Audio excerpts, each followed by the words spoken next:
It is one afternoon in July 2020 in the Sesme district of Izmir, Turkey, a popular tourist destination known for its beaches and nightlife. But Turkish security forces are on high alert, and Interpol gives one order: arrest the man. The man in question is Necati Arabaci, and moments later he emerges, renowned as the deadliest and most brutal president of the Hells Angel Motorcycle Club. Belonging to the Hells Angels motorcycle. Hells Angels, all 7 of them. It's a blow to the Blood family mafia. The ring was run by the Hells Angels and has since been shut down. To understand Necati Arabaci better, there needs to be a little context given for the infamous Hells Angel Motorcycle Club itself. The HAMC is one of the most well-known and notorious outlaw motorcycle clubs in the world. It dates all the way back to 1948 when it was founded in Fontana, California. Its creation was the result of a group of World War II veterans who were looking for a home, a place where they could share brotherhood. Today, the Hells Angels are famous for their distinctive insignia, a winged death's head. However, that's not the reason they're notorious. Rather, it is their involvement in a wide range of criminal activities that keeps them in the headlines. But how did a group that values camaraderie lead to this? The problem is itself in its values.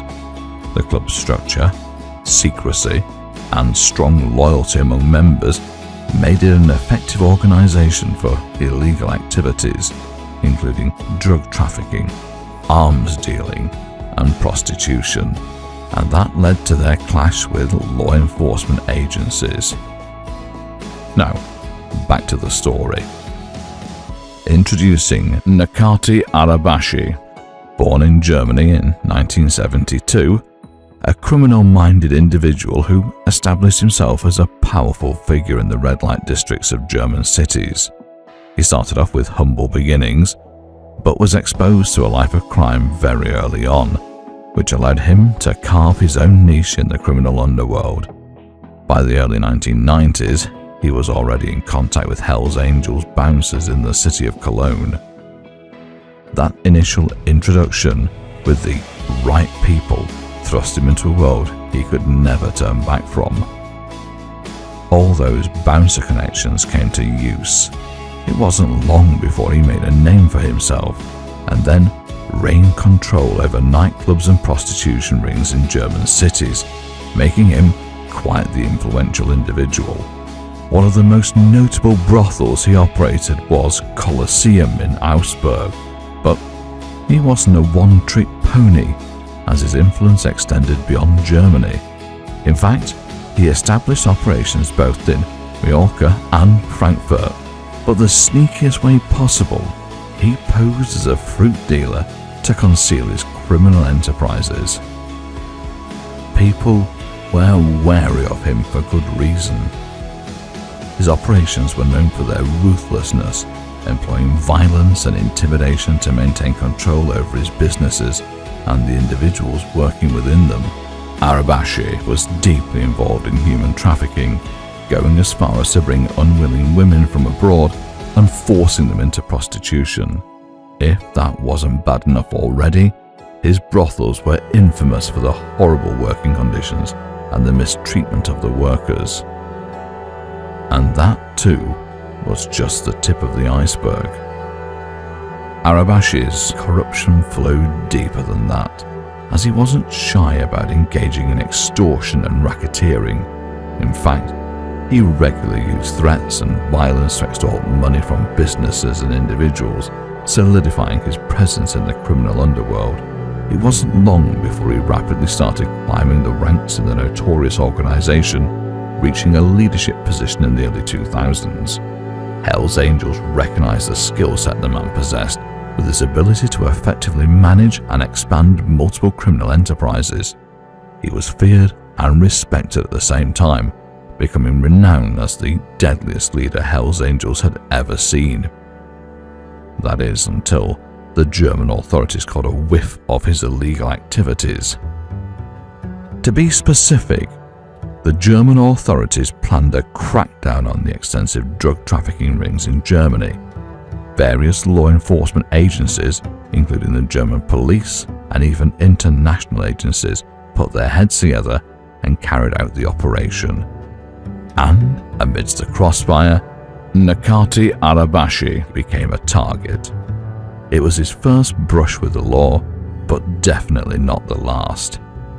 In 2002, he was arrested by German authorities and a plethora of charges were slapped on him: pimping, human trafficking, assault, extortion, weapons violations, racketeering, you name it.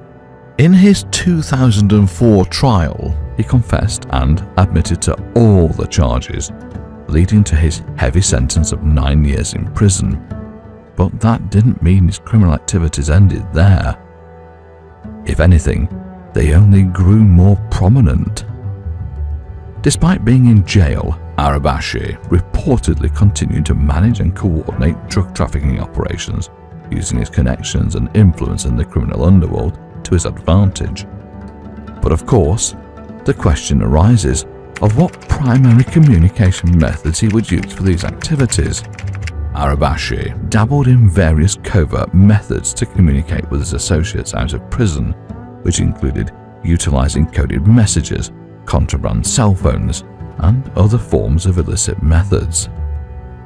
But even that isn't enough to get one by in prison, so Arabaci resorted to even dirtier tactics. To ensure he had full control of what was going on both inside and outside the prison, Arabaci would bribe prison officials in an attempt to facilitate his operations, and it worked out for him just fine. When the prison authorities figured out they weren't up against some everyday thief in an orange jumpsuit, they started implementing stricter security measures and techniques to monitor him.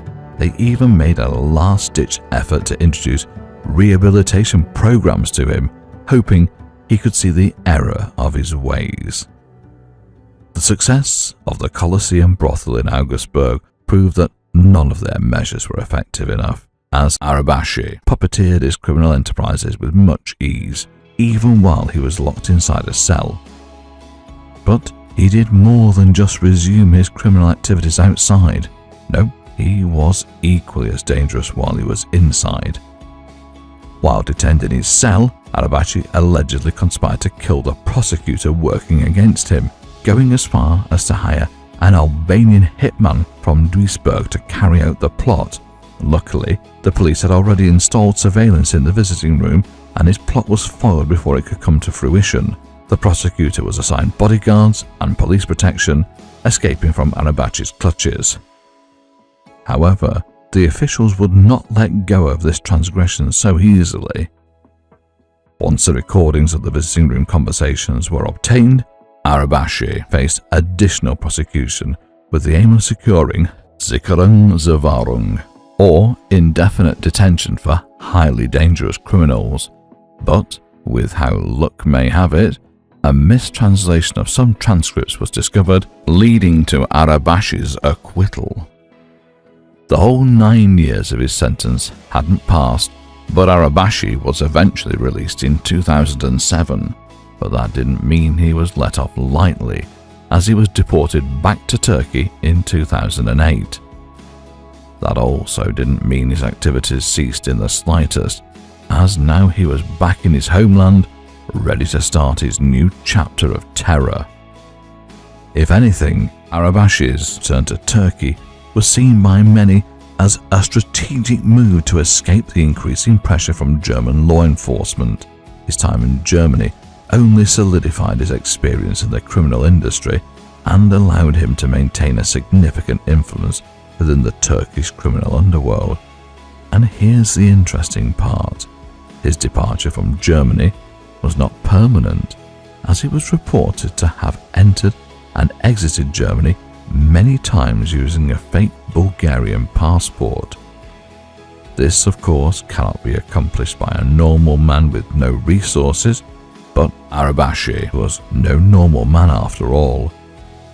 Arabaci was smart. He knew how to leverage the connections he'd formed in the past decade or so. In fact, an insider reported that while in Germany, Arabaci signed a cooperation with the street gang United Tribuns. United Tribuns was a street gang predominantly composed of individuals with Turkish and Kurdish backgrounds, gaining notoriety in Germany for their involvement in organized crime. As a result, even after his deportation, several members of Arabaci's gang faction were sighted in Berlin in 2008, possibly trying to gain a foothold for the gang in the city's red light scene. Speaking of connections, mob bosses and mafia members were not the only ones to dine at Arabaci's table.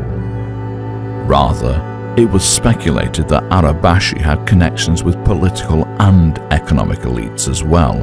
In fact, Arabaci had close ties with Turkish mob boss Ayhan Bora Kaplan and was spotted at his son's lavish event in Ankara. And this same mob boss had close ties with Turkey's former Interior Minister Süleyman Soylu. Arabaci did more than attend lavish events while he was in Turkey. In 2010, reports surfaced indicating that Arabaci participated in a gathering of top Hells Angels bosses in Izmir, Turkey. It was also around this time that he was appointed president of Hells Angels MC Nomads Turkey, despite being in the country for 2 years only, but he was destined for bigger and better. Arabaci proceeded to expand his operations to neighboring countries, namely Spain and the Netherlands. While it may sound terrifying, he opened trafficking routes that spanned all across Europe. By 2013, he was even viewed as a potential successor to lead the European branch of Hells Angels. This spot was vacated following the arrest of their previous leader, Frank Hanabuth, in Spain, who was involved in similar criminal activities to Arabaci. Perhaps that is why the Spanish authorities became displeased with Arabaci and subsequently issued an arrest warrant for him, valid throughout the European Union. Hells Angels' reign of terror continued in Turkey, with civilians growing restless at the lawlessness. Turkish riot police have moved in on Taksim Square. This led to a nationwide crackdown, and in 2018, Turkish police stormed the cities to tackle individuals with arrest warrants linked to Necati Arabaci himself. This involved confiscating AK-47 rifles, pistols, munitions, bulletproof vests and drugs in the process. But the crackdown did little, and the criminal activities continued. The story of Necati Niko Arabaci is far from over. His recent arrest in 2023 by Turkish authorities adds yet another chapter to his already chaotic life. Despite spending years behind bars, Niko's influence and control over his criminal empire have remained largely intact. As history has shown, his resilience and cunning often outmaneuver law enforcement efforts. Whether this latest arrest will mark the end of his reign or merely a pause in his long career of crime remains to be seen. For now, the legacy of the Godfather of Cologne continues to be a testament to his enduring presence in the underground world of organized crime. Turn on the notification bell so that you are the first to enjoy the most compelling documentaries about the world's most notorious outlaw motorcycle clubs.